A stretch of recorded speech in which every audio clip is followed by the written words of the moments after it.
गर्भ निरोधक गोलियां, हम सब इनके बारे में जानते हैं, है ना? ये मॉडर्न लाइफ का एक बहुत ही ज़रूरी हिस्सा बन चुकी हैं। पर क्या कभी सोचा है कि इनका काम सिर्फ प्रेगनेंसी रोकने से कहीं ज़्यादा हो सकता है? डॉक्टर सारा हिल का काम कुछ ऐसा ही चौंकाने वाला दावा करता है। उनके मुताबिक ये छोटी सी गोली सिर्फ हमारे शरीर को नहीं, बल्कि हम कौन हैं, इसे भी बदल सकती है। और यही वो आइडिया है जो इस पूरी बातचीत की जड़ है। डॉक्टर हिल कहती हैं आपके हार्मोन आपको वो बनाते हैं जो आप हैं। जब आप अपने हार्मोन बदलते हैं तो आप खुद को बदल देते हैं। ये सुनने में बहुत बड़ा दावा लगता है ना? तो चलिए इसी दावे की तह तक चलते हैं और देखते हैं कि इस छोटी सी गोली का हमारी जिंदगी पर कितना बड़ा और गहरा असर हो सकता है। तो चलिए सबसे पहले और सबसे ज़रूरी सवाल से शुरू करते हैं। आखिर ये गोली काम कैसे करती है? मतलब ये शरीर के अंदर जाकर ऐसा क्या करती है जो हमारी नेचुरल रिदम यानी प्राकृतिक लय को ही बदल देती है? देखिए, हमारे शरीर का जो नेचुरल साइकिल है वो एक नदी की तरह है, जिसमें हार्मोन्स की लहरें ऊपर नीचे होती रहती हैं। इसी उतार चढ़ाव से ओव्यूलेशन होता है। पर जब कोई गर्भ निरोधक गोली लेता है तो ये गोली उस नदी पर एक डैम की तरह काम करती है। ये उस नेचुरल बहाव को रोक देती है, ओव्यूलेशन को दबा देती है और उस डायनामिक साइकिल की जगह ले लेती है सिंथेटिक हार्मोन्स की एक सीधी सपाट लाइन। तो ठीक है, हार्मोन्स का लेवल फ्लैट हो गया, पर इसका हमारी असल जिंदगी में क्या मतलब है? इसका असर कहां कहां दिखता है? डॉक्टर हिल के मुताबिक ये बदलाव हमारी जिंदगी के 5 बड़े हिस्सों को छू सकते हैं। किससे हम अट्रैक्ट होते हैं, हमारी सेक्स ड्राइव कैसी है, हमारा मूड कैसा रहता है, हम स्ट्रेस कैसे झेलते हैं, और यहां तक कि जिम में हमारी मसल्स बनाने की क्षमता पर भी इसका असर पड़ सकता है। चलिए स्ट्रेस की बात करते हैं। रिसर्च ये दिखाती है कि जो महिलाएं गोली पर होती हैं उनका स्ट्रेस रिस्पॉन्स थोड़ा दबा हुआ हो सकता है। मतलब जब वो किसी स्ट्रेसफुल सिचुएशन में होती हैं तो उनका शरीर उतना कॉर्टिसोल रिलीज नहीं करता, जिसे हम स्ट्रेस हार्मोन भी कहते हैं। और सबसे चौंकाने वाली बात क्या है पता है?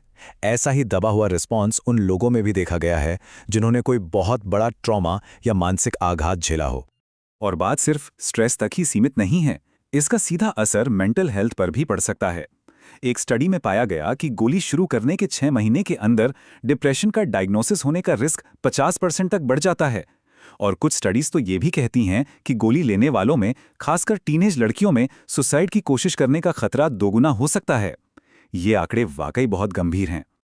फिर आता है टेस्टोस्टेरोन।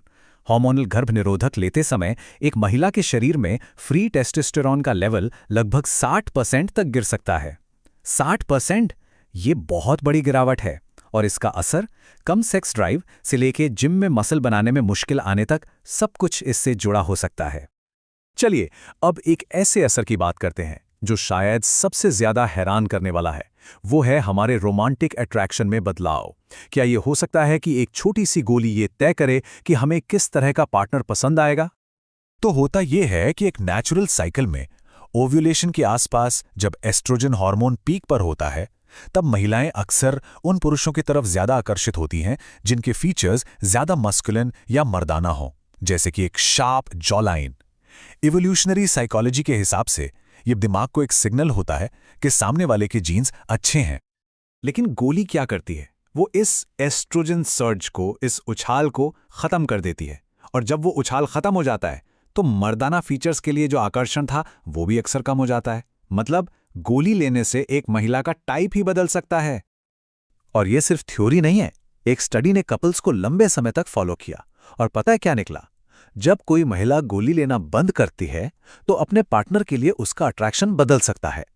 अगर उसका पार्टनर वैसे ही काफी आकर्षक माना जाता था तो गोली छोड़ने के बाद उसका अट्रैक्शन और भी बढ़ गया।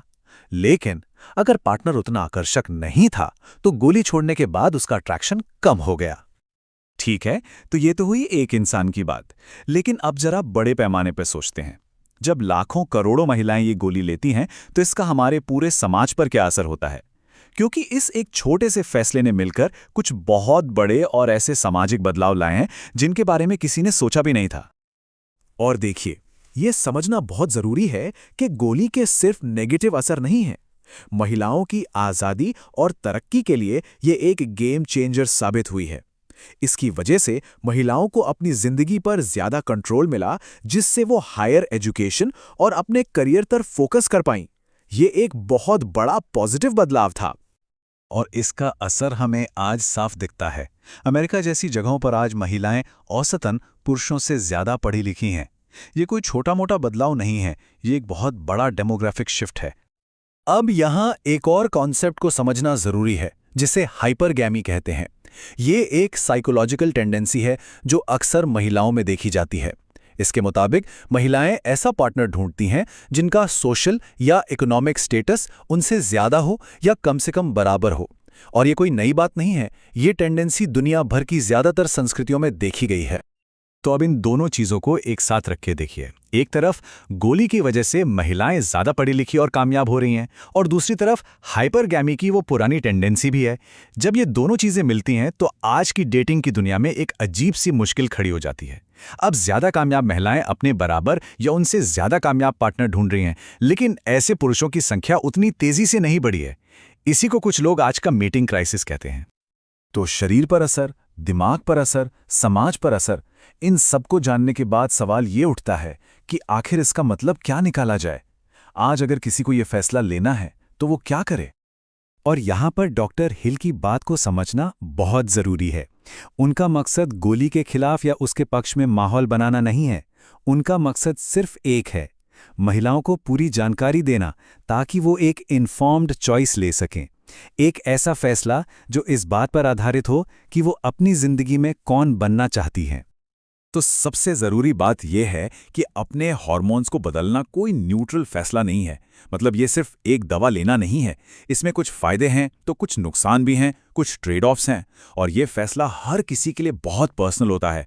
किसी के लिए जो सही है वो शायद दूसरे के लिए सही ना हो। ये सब किसी की ज़िंदगी की स्टेज और उसकी अपनी प्रायोरिटीज़ पर डिपेंड करता है। तो आखिर में ये पूरी बातचीत हमें एक सवाल के साथ छोड़ जाती हैं। अगर हमारे छोटे छोटे पर्सनल फैसले मिलकर समाज में इतनी बड़ी लहरें पैदा करते हैं, तो जब हम कोई फैसला लेते हैं तो हम असल में क्या चुन रहे होते हैं?